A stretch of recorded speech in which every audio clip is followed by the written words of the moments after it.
Firstly, I am wearing another sample of the top that I made in the last pattern diaries video. This is my favorite top at the moment. I'm obsessed with it. I'm working on the pattern. It is currently in testing, so it should be ready to launch very soon, but I'm very excited about it. Hopefully it'll be with you very soon. But in this video we are going to test make a new pattern which is sort of inspired by my Gigi top, which is out already at the moment. It's my first pattern out. I wanted to create a similar version to that top, but A, include sleeves on it, and B, reduce the ruching on it.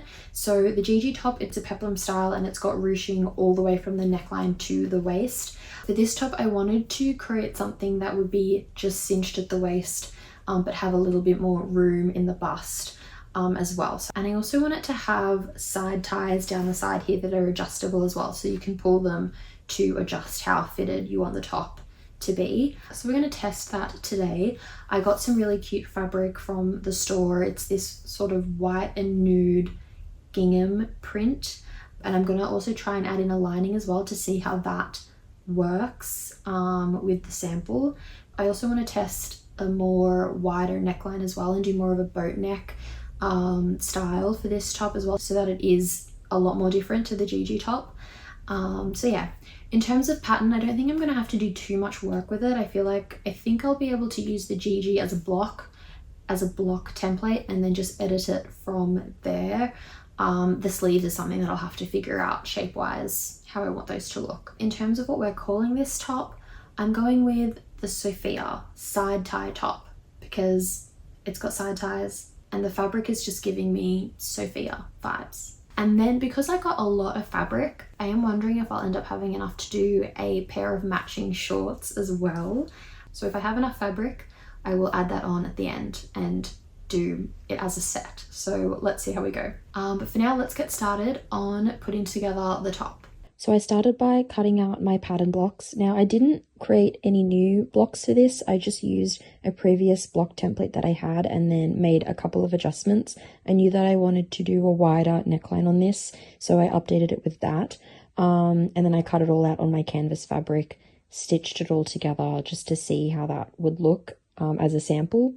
I did a double layer around the waist so that I could create channels to put these straps through and test out how it would look with the cinched waist. So that's just what I'm doing here. Here's how that ended up looking. And then I did my first try on. So the idea is that the ties at the side are manually adjustable, so you can wear them however loose or however tight you want them to be.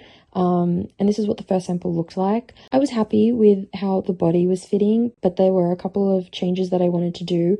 First, I knew that the neckline needed to be dropped a little bit so that it was more of a boat neck style. And then I also wasn't sure how I felt about these sleeves. They kind of just looked like bell sleeves, and they were a little bit too casual for what I wanted. So I thought of trying more of a blouson sleeve, so I added a bit of elastic around the hem and tried that, and I definitely preferred it. Here's what that looks like from the side. So overall, I didn't feel like I had to make a new sample. I felt like I had gotten enough information from this sample to be able to then make my final version on my final fabric. So then I went ahead and recut out the pattern with all of the updates, and I did it on my final fabric, which was this sort of pink and white gingham fabric.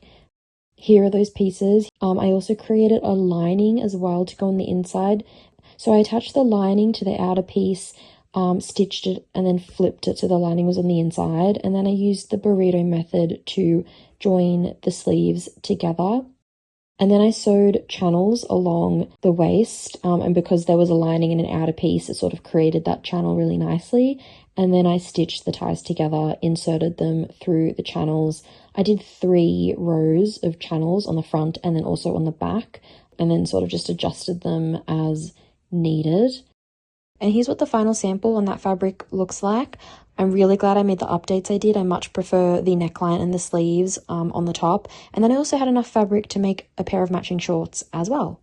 Overall, I don't think it turned out exactly how I was envisioning in my head, but I think it might be to do with the fabric. I feel like the white is throwing me off a little bit, so I'm going to remake it in a darker color to see if I like that more.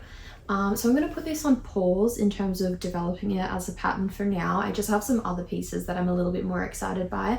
I am really glad that I opted to do the puffy sleeve instead of the normal t-shirt sleeve that we started with. I do think it elevates it a little bit, but I think what got me about this was the construction. The construction just wasn't as easy or intuitive as I had envisioned it in my brain. The main thing that bothers me is when you put it on, these are channels, you have to pull the straps manually to adjust the channels.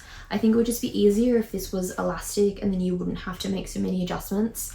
So I need to go back to the drawing board to see if I can develop an easier way to create this before I think about launching it as a pattern. So I'm gonna have a think about that and then remake it with that updated construction. I do really like the boat neck as well. I think I want to try and do another top that has this similar sort of neckline because I do think it looks really flattering and really delicate. But yeah, construction wise, I need to rethink how to approach this as a top. I do, however, love the shorts that I also made to match with these. I feel like I'll wear those a lot, even just as PJs or something.